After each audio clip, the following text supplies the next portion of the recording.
మీరు ఎప్పుడైనా ఇలా అనుకున్నారా? ఎందుకు నా జీవితంలో ఇన్ని సమస్యలు? నేను సరైన దారిలోనే ఉన్నానా?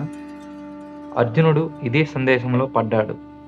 కానీ ఒక సంభాషణ అతని జీవితాన్ని మార్చింది. అదే భగవద్గీత. భగవద్గీత అనేది కేవలం హిందువుల పవిత్ర గ్రంథం కాదు. ఇది ప్రపంచంలోనే గొప్ప లైఫ్ మేనేజ్మెంట్ గైడ్. ఈరోజు గీతలోని 18 అధ్యాయాలను వినడం వల్ల వచ్చే పవర్ఫుల్ బెనిఫిట్స్ తెలుసుకుందాం. సమస్యల నుంచి పారిపోవద్దు. కురుక్షేత్ర యుద్ధంలో అర్జునుడు భయపడ్డాడు. ఆయుధం కూడా పడేశాడు. అప్పుడు శ్రీకృష్ణుడు చెప్పిన మాట, కష్టాల నుంచి పారిపోవడం కాదు, వాటిని ఎదుర్కోవడమే ధైర్యం. భగవద్గీత అధ్యాయం 1, అర్జున విషాద యోగం. ధృతరాష్ట్రుడు అన్నాడు, ధర్మక్షేత్రమైన కురుక్షేత్రంలో యుద్ధం చేయాలని కోరికతో కూడి నా కుమారులు మరియు పాండవులు ఏం చేశారో సంజయ్ అన్నాడు. ఆ సమయంలో పాండవ సైన్యాన్ని వ్యవసాయస్తగా నిలబెట్టిన దుర్యోధనుడు తన గురువైన ద్రోణాచార్యుని దగ్గరికి వెళ్ళి ఈ విధంగా పలికాడు, గురుదేవా, దృష్టి సారించండి. మీ శిష్యుడైన ద్రౌపది కుమారుడు పాండవుల సైన్యాన్ని ఎంత చక్కగా వ్యూహంగా అమర్చాడో చూడండి. అక్కడ మహావీరులున్నారు. భీముడున్నాడు. అర్జునుడు వంటి యుద్ధంలో సమానమైన వీరులున్నారు. మహాయోధుడు విరాటుడు, ద్రౌపదుడు, ధృతరాష్ట్రుడు, చేతకానుడు, కాశీరాజు, అందరూ మహాధరులు. మా వైపు కూడా మీరు, భీష్ముడు, కర్ణుడు, కృపాచార్యుడు, అశ్వస్థ, వికర్ముడు వంటి అజేయ యోధులున్నారు. అయినా భీష్ముడి చేతుల్లో మన విజయం ఆధారపడి ఉంది. అప్పుడే భీష్ముడి సింహంలా గర్జిస్తూ తన శంఖాన్ని పూరించాడు. ఆ వెంటనే కృష్ణుడు మరియు అర్జునుడు దివ్య శంఖాలను ఊదారు. పంచాంజన్య, దేవదత్తం, పాండ్రం, అనంత విజయం. ఆ శబ్దాలతో ఆకాశం, భూమి కంపించిపోయింది. అప్పుడు అర్జునుడు 2 సైన్యాల మధ్య నిలబడి కృష్ణుని చూచి ఇలా అన్నాడు, కృష్ణ, ఈ యుద్ధాన్ని ప్రారంభించే ముందు నేను ఎవరితో యుద్ధం చేయబోతున్నానో ఒక్కసారి చూడాలి. కృష్ణుడు రథాన్ని 2 సైన్యాల మధ్య ఆపాడు. కృష్ణుడు చూశాడు.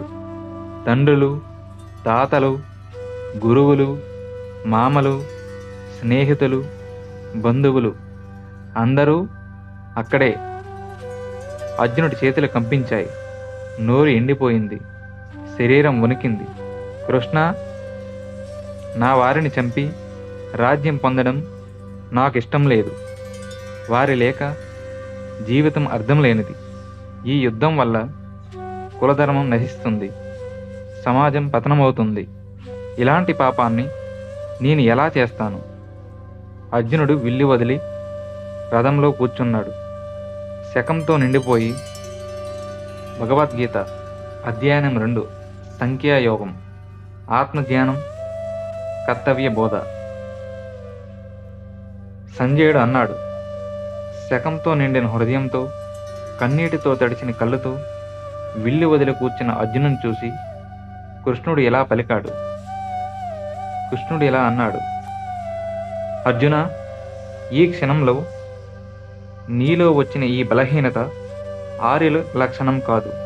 ఇది నిన్ను స్వర్గానికి తీసుకుపోదు, గౌరవాన్ని ఇవ్వదు. లేచి నిలబడు.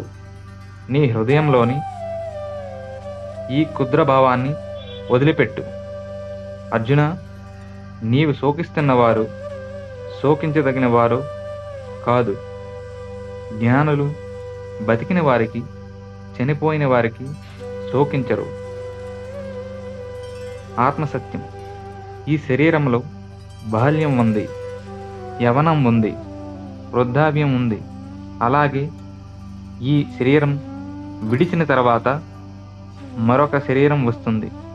ధైర్యవంతుడు ఈ మార్పుకు విసతవాడు, చలి, వేడి, సుఖం, దుఃఖం ఇవి తాత్కాలికం అర్జున, వస్తాయి, పోతాయి. వాటిని సహించగలవాడే మోక్షానికి అర్హతుడు. అమరమైన ఆత్మ. ఆత్మను ఎవరూ చంపలేరు.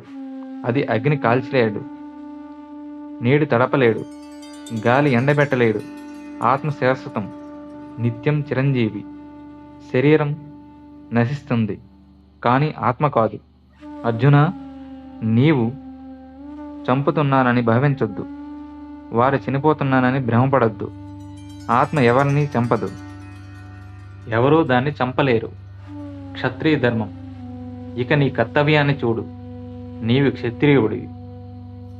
ధర్మయుద్ధం కన్నా నీకు శ్రేయస్సు ఇచ్చేది ఇంకొకటి లేదు. ఈ యుద్ధాన్ని వదిలితే నీ ధర్మం పోతుంది, నీ కీర్తి నశిస్తుంది. ప్రజలు నీ భయాన్ని గుర్తుపెట్టుకుంటారు.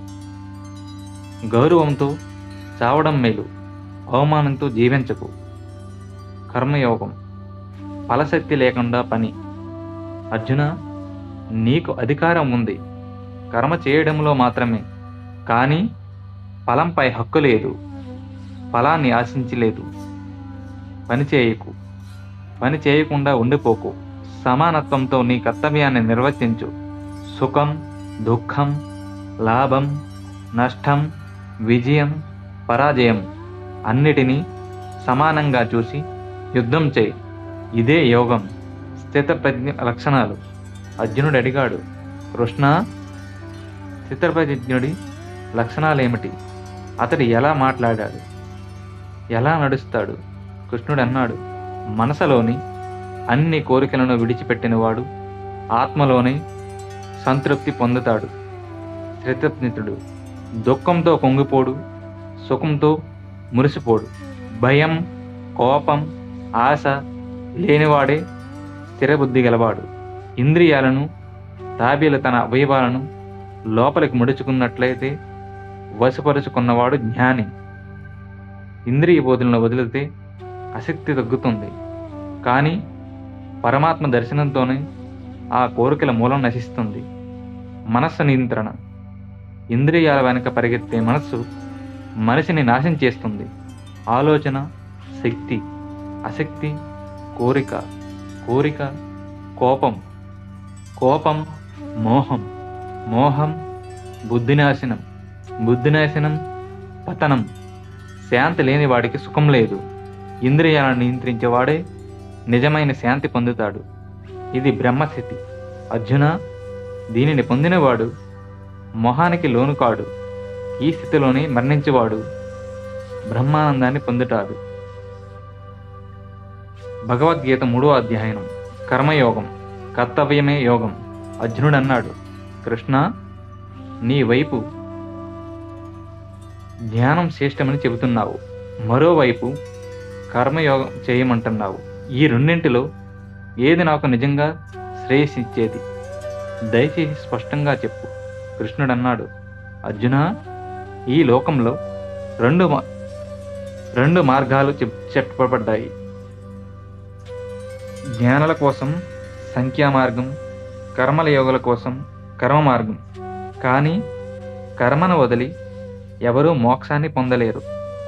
కర్మ తప్పించుకోవడం అసాధ్యం. ఒక్క క్షణం కూడా కర్మ చేయకుండా ఎవరూ ఉండలేరు. ప్రకృతి గుణాల వల్ల ప్రతి మనిషి కర్మ చేయక తప్పదు. కాబట్టి కర్మలు వదిలిపెట్టడం కాదు, ఆసక్తిని వదిలిపెట్టడం నేర్చుకో. ఇంద్రియాలను నియంత్రించకుండా బయటికి శాంతుడుగా కనిపించి లోపలికి కోరికలను పెట్టుకుని వాడు వాంఛకుడు. కానీ మనసుతో ఇంద్రియాలను నియంత్రించి ఆసక్తి లేకుండా కర్మ చేస్తే వాడే శ్రేష్ఠుడు. కర్తవ్యమే ధర్మం. నీకు అప్పగించబడిన కర్మలను చేయడం మేలైనది. ఇతరుల ధర్మం ఎంత గొప్పగా కనిపించినా నీ ధర్మాన్ని వదలవద్దు. నీ స్వధర్మంలో మరణించడం మేలు. అధర్మం ప్రమాదకరం. కోరిక మనిషి శత్రువు. అర్జున, ఈ పాపానికి మూలం ఏమిటో తెలుసా? కామమే. అదే కోపంలో మారుతుంది. ఇది రాజగుణం నుంచి పుట్టింది, ఎప్పుడూ తృప్తి చెందదు. ఇదే మనిషికి అత్యంత శత్రువు. అగ్నిపోకతో కప్పబడినట్లు, కన్ను కంటి పొరతో కప్పబడినట్లు, గర్భం గర్భాశయంలో కప్పబడినట్లు జ్ఞానం కోరికలతో కప్పబడింది. జ్ఞానం, బుద్ధి, ఇంద్రియాలు గొప్పవి. మనస్సు ఇంకా గొప్పది. బుద్ధి మనస్సు కంటే గొప్పది. కానీ వాటన్నిటికంటే పైగా ఆత్మ ఉంది. ఆత్మను తెలుసుకొని బుద్ధితో మనస్సును నియంత్రించి ఈ కోరిక అనే శత్రువును నాశనం చేయి. లోక కోసం కర్మ. అర్జున, నేను ఏ కర్మ చేయాల్సిన అవసరం లేదు. 3 లోకాల్లో నాకు ఏదీ పొందాల్సిన అవసరం లేదు. అయినా నేను కర్మ చేస్తాను. ఎందుకంటే నేను చేయకపోతే ప్రపంచం దారి తప్పుతుంది. మహానుభావులు ఏం చేస్తారో అదే ప్రజలు అనుసరిస్తారు. నేను చేసినది ప్రమాణమవుతుంది. కాబట్టి లోకహితం కోసం ఇతరుల మార్గం చూపించడానికి ఆసక్తి లేకుండా నీ కర్తవ్యాన్ని నిర్వర్తించు. యజ్ఞభావన. యజ్ఞం కోసం చేసిన కర్మ బంధనాల్ని కలిగించదు. కానీ స్వార్థంతో చేసిన కర్మ బంధనాల్ని సృష్టిస్తుంది. యజ్ఞభావంతో నీ పని చేయి. ప్రకృతి, దేవతలు, మనుషులు అన్నీ పరస్పర ఆధారపడి ఉన్నాయి. భగవద్గీత 4వ అధ్యాయం. జ్ఞాన కర్మ సన్యాస యోగం. జ్ఞానంతో శుద్ధమైన కర్మ. శ్రీకృష్ణుడు అన్నాడు, అర్జున, నేను ఈ అమరమైన యోగాన్ని సూర్యునికి బోధించాను. సూర్యుని మనసుకు నేను ఇక్ష్వాకుని బోధించాను. ఈ విధంగా రాజర్షులు ఈ యోగాన్ని తరతరాలుగా తెలుసుకున్నారు. కాల ప్రవాహంలో ఈ జ్ఞానం మర్చిపోయింది. అందుకే ఈరోజు నీకు మళ్ళీ బోధిస్తున్నాను. అర్జునుడు అడిగాడు, కృష్ణ, నేను ఇప్పుడు జన్మించిన వాడి సూర్యునికి ఈ యోగాన్ని ఎలా బోధించగలవు? అవతార రహస్యం. కృష్ణుడు అన్నాడు, అర్జున, నీకు ఎన్నో జన్మలు ఉన్నాయి, నాకు ఎన్నో జన్మలు ఉన్నాయి. నీవు వాటిని మరిచావు, నేను మరిచిపోలేదు. ధర్మం క్షీణించినప్పుడు, అధర్మం పెరిగినప్పుడు నేను అవతరిస్తాను. సాధువులను రక్షించడానికి, దుష్టులను నశించజేయడానికి, ధర్మాన్ని స్థాపించడానికి యుగ యుగాలుగా వస్తాను. కర్మలు అకర్మ, అకర్మలు అకర్మ. కర్మ అంటే ఏమిటి, అకర్మ అంటే ఏమిటి, ఇది తెలుసుకోవడం కూడా కష్టం. కర్మలో అకర్మను చూసేవాడు, అకర్మలో కర్మను చూసేవాడు నిజమైన జ్ఞాని. ఆయన అన్ని కర్మలు చేస్తూ కూడా బంధనానికి లోను కాడు. జ్ఞానాన్ని కర్మ భస్మం. ఆశ, సంకల్పం లేని కర్మ జ్ఞానాగ్నిలో భస్మైపోతుంది. అతని కర్మలు విత్తనాల వల్ల ఫలించవు. బుద్ధితో, ఆత్మలతో నిలిచి ఆశను వదిలి కర్తవ్యాన్ని చేయువాడే నిజమైన యోగి. యజ్ఞాల రహస్యం. కొంతమంది ద్రవ్య యజ్ఞాలు చేస్తారు, కొంతమంది తపస్సు యజ్ఞాలు చేస్తారు, మరికొందరు సాత్వ యజ్ఞం చేస్తారు. శ్వాస ప్రశ్వాసాలకి యజ్ఞం చేసేవారు ఉన్నారు. ఇవన్నీ కర్మలను శుద్ధి చేసే యజ్ఞాలే. కానీ జ్ఞానయజ్ఞం వాటన్నింటికంటే శ్రేష్టం. జ్ఞానం మహాసముద్రం. అర్జున, ఎన్ని పాపాలు చేసిన వాడైనా జ్ఞాన నౌకపై ఎక్కితే అవన్నీ దాటిపోగలడు. ఈ లోకంలో జ్ఞానంతో సమాధానమైన శుద్ధి సాధనం లేదు. యోగంలో సిద్ధి పొందినవాడు కాలక్రమంలో ఈ జ్ఞానాన్ని పొందుతాడు. శ్రద్ధ ద్వారం. శ్రద్ధ కలిగిన వాడికి జ్ఞానం లభిస్తుంది. జ్ఞానం పొందినవాడు పరమశాంతిని పొందుతాడు. శ్రద్ధ లేనివాడు, సంశయంతో ఉన్నవాడు నశిస్తాడు. సందేశాలన్నీ చీల్చు.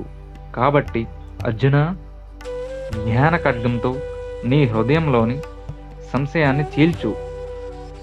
యోగములో నిలిచి లేచి నిలబడి నీ కర్తవ్యాన్ని నిర్వర్తించు. ఇది జ్ఞాన కర్మ సన్యాస యోగం. భగవద్గీత 5వ అధ్యాయం. కర్మ సన్యాస యోగం. త్యాగం కాదు, అసక్తి త్యాగ మోక్ష మార్గం. అర్జునుడు అన్నాడు, కృష్ణ, నీవు ఒకవైపు కర్మ సన్యాసాన్ని ప్రసాదిస్తున్నావు, మరోవైపు కర్మయోగాన్ని బోధిస్తున్నావు. ఈ రెండింటిలో ఏది నిజమైన స్పష్ట మార్గము? స్పష్టంగా చెప్పు. కృష్ణుడు అన్నాడు, అర్జున, కర్మ సన్యాసం కూడా శ్రేయస్సునిస్తుంది, కర్మయోగం కూడా శ్రేయస్సునిస్తుంది. ఈ రెండింటిలో కర్మయోగమే శ్రేష్టం. కర్మను వదిలేవాడు కాదు, ఆసక్తిని వదిలేవాడే నిజమైన సన్యాసి. నిజమైన సన్యాసి ఎవడు? ద్వేషించుడు, కోపపడడు, అతడే నిత్య సన్యాసి. ద్వంద్వాలకు అతీతునివాడు సులభంగా బంధాల నుంచి విడుదలవుతాడు. ధ్యానం లేని సన్యాసనం కష్టం. యోగంతో కూడిన కర్మ శీఘ్రంగా బ్రాహ్మణికి ఇస్తుంది. జ్ఞానం, కర్మ, యోగం సంఖ్యా మార్గం, యోగం మార్గం వేరే అని అనుకున్నవాడు సరిగ్గా చూడలేకపోతున్నాడు. ఒకదాన్ని సరిగ్గా అనుసరించేవాడు రెండింటి ఫలాన్ని పొందుతాడు. ఆత్మదర్శనం. జ్ఞాని తనలోని సర్వభూతాలను చూస్తాడు, సర్వభూతాలలో తన ఆత్మలను చూస్తాడు. అతడు ఎవరిని ద్వేషించడు, ఎవరిని హాని చేయడు. సమాన ధర్మం.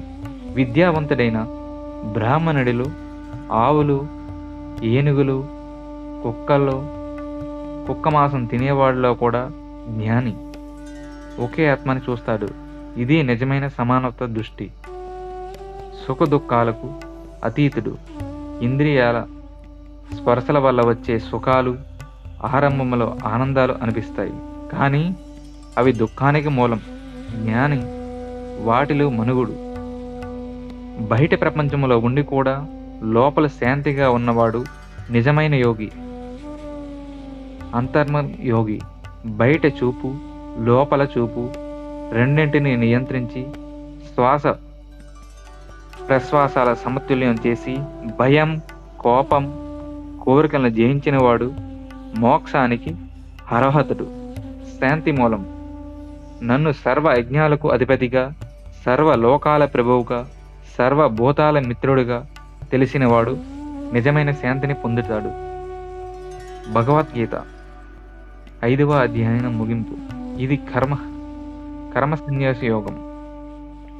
భగవద్గీత 6వ అధ్యాయం ధ్యాన యోగం.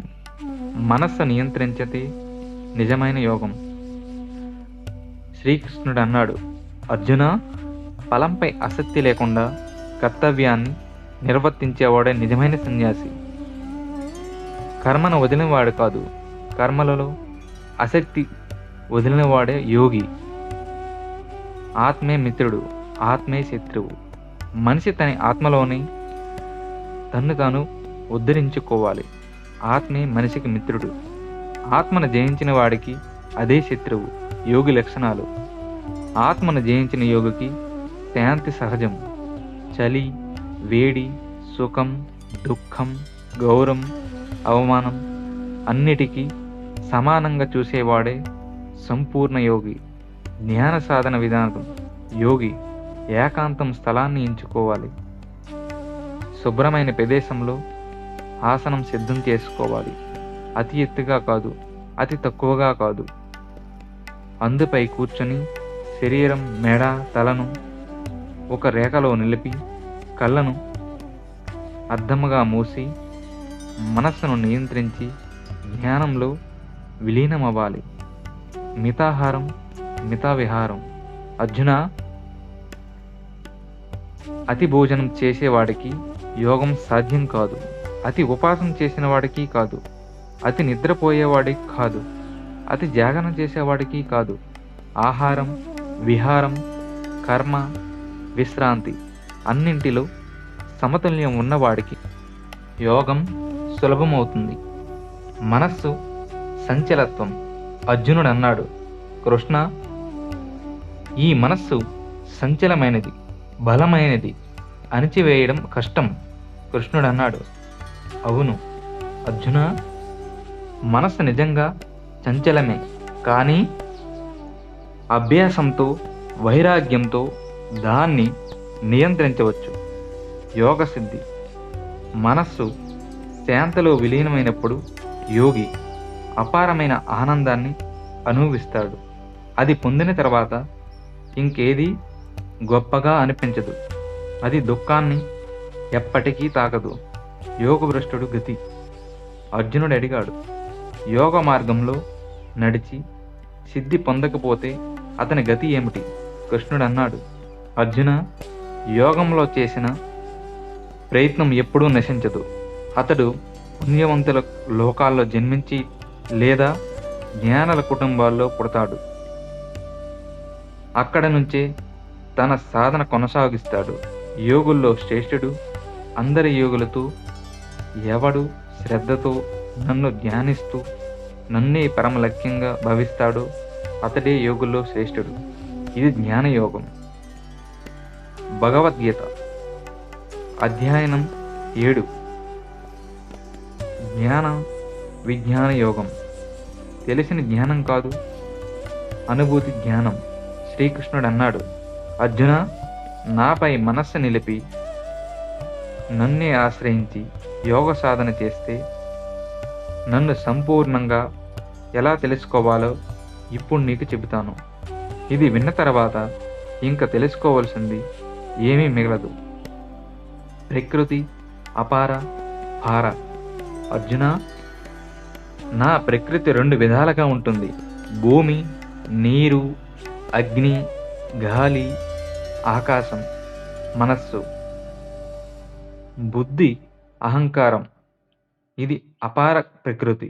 కానీ దానికంటే విభిన్నమైన పరా ప్రకృతి ఉంది. అది సర్వభూతాలను ధరిస్తున్న జీవాత్మ. ఈ సమస్త జగత్తు ఈ 2 ప్రకృతుల వల్లే నడుస్తుంది. నేనే ఈ సృష్టికి మూలం, లయ కారణం, పరమసత్యం. అర్జున, నన్ను మించినది ఏదీ లేదు. ఈ ప్రపంచమంతా నాపై ముత్యాల దూరంలో ఉన్నట్టు నిలబడి ఉంది. నాలో కంపించే తత్వాలు, నీటిలో రుచి నేనే, సూర్యచంద్రుల కాంతి నేనే, వేదాల ఓంకారం నేనే, మనుష్యుల్లో పురుషోత్తం నేనే, భూమిలో సువాసన, అగ్నిపర్వతాల్లో తేజస్సు, తపస్సులో తపస్సు, అన్నీ నా స్వరూపాలే. గుణాలు మాయ, సత్వం, రజసం, తమసం. ఈ 3 గుణాల వల్లే లోకం మొహంలో ఉంది. ఈ గుణాలు మాయను దాటడం కష్టం. కానీ నన్ను శరణ కోడినవాడు ఈ మాయను దాటగలడు. ఎవరు నన్ను శరణ ఇస్తారో? అర్జున, 4 రకాల వారు నన్ను ఆశ్రయిస్తారు. దుఃఖంలో ఉన్నవాడు, అర్థం కోరుకునేవాడు, జ్ఞానం కోరుకునేవాడు, జ్ఞాని. వారందరూ మహాత్ములే. కానీ జ్ఞాని నాకు అత్యంత ప్రియుడు. నాస్తిక భావం, అసుర స్వభావం గలవారు నన్ను తెలుసుకోరు. వారు తప్పుడు ఆశలు, తప్పుడు కర్మలు, తప్పుడు జ్ఞానంలో మునిగిపో ఉంటారు. శరణాగతి రహస్యం. అర్జున, అనేక జన్మల తర్వాత జ్ఞాని తెలుసుకుంటాడు. వాసుదేవుడే అన్నీ. అటువంటి మహాత్ముడు అత్యంత దుర్లభనుడు. ఇది జ్ఞాన విజ్ఞాన యోగం. భగవద్గీత 8వ అధ్యయనం అక్షర బ్రహ్మయోగం. మరణ సమయంలో స్మరణే గతి. అర్జునుడు అన్నాడు, కృష్ణ, బ్రహ్మం అంటే, అధ్యాత్మం అంటే ఏమిటి? కర్మం అంటే ఏమిటి? అది భూతం, అది దైవం, అది యజ్ఞం అంటే ఏంటి? మరణ సమయంలో నిన్ను ఎలా స్మరించాలి? కృష్ణుడు అన్నాడు, అర్జున, అక్షరమైనది బ్రహ్మం, స్వభావం అధ్యాత్మకం, భూతాల సృష్టికి కారణమైనది కర్మ,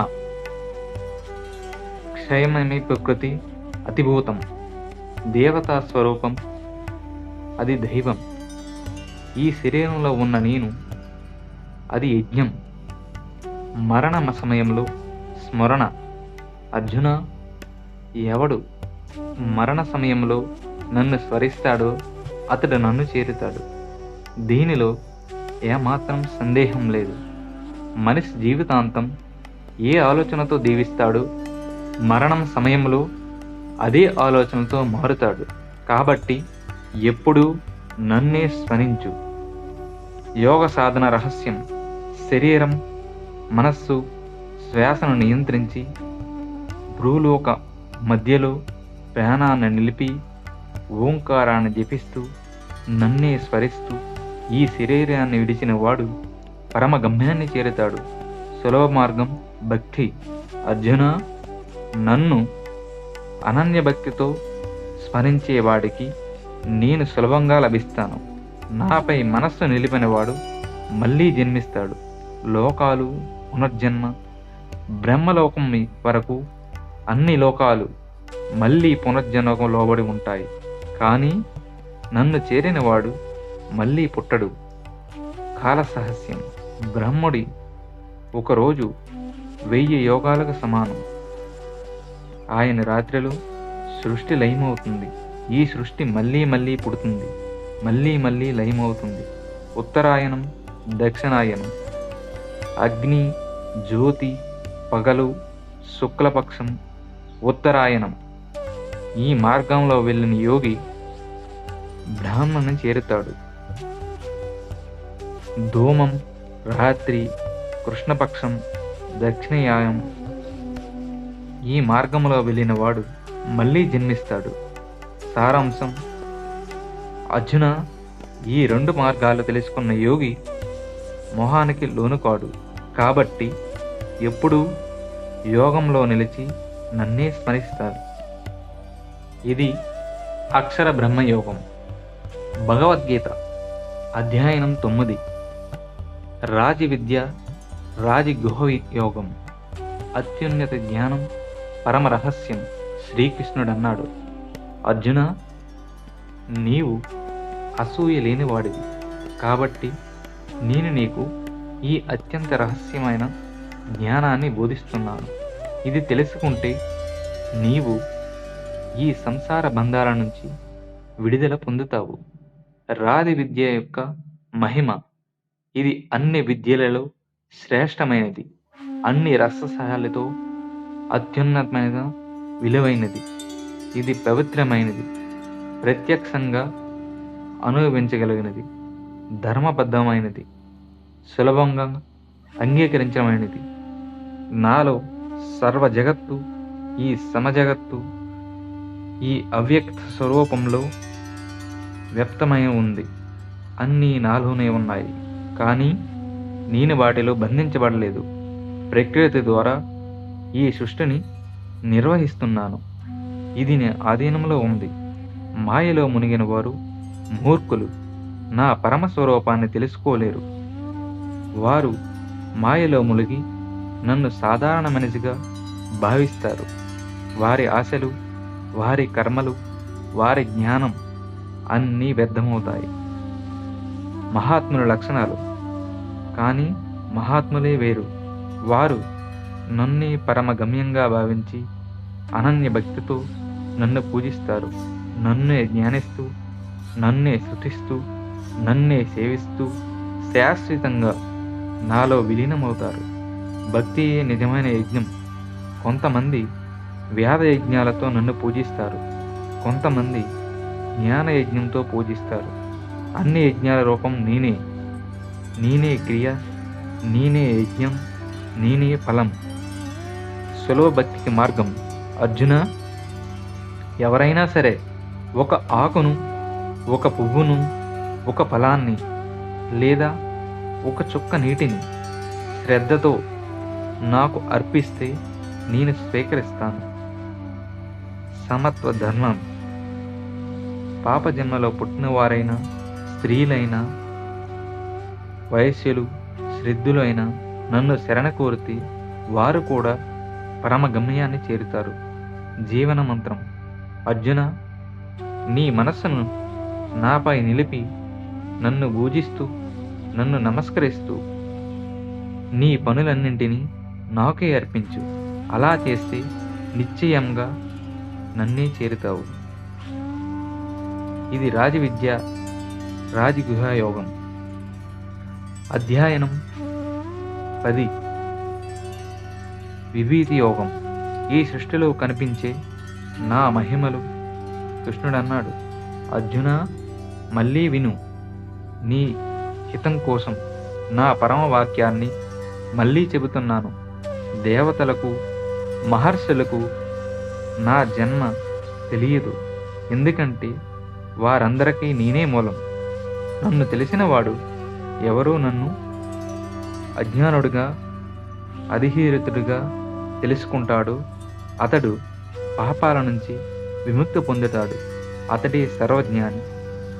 శుభ లక్షణాల మూలం